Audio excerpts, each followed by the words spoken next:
Hey, assalamu alaikum everyone. Welcome back to the BONK update today. And BONK at the moment is at 35,074. One of my target is already met. Inverse head and shoulder is actually in play. The technical target up to 45,000 is in play.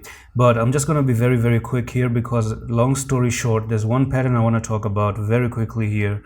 And it's just that you have a continuation. This is known as a reaccumulation, extended reaccumulation or something like that. So you are breaking above it, and all I can say is that you're looking for a technical target from the top to bottom.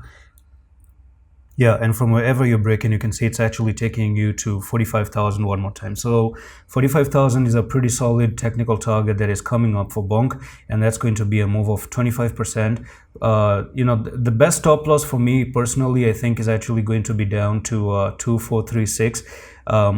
So hopefully if you never go below 2436, you're always good to go to 45,000. Even if you do something where you drop down, retest, and then go back up, that's also fine with me. But I don't see this happening, okay? You've actually broken above here. It actually looks like BONK is more interested to just go up to the target. So that's all for the video, and I'm going to see you in the next one. Love.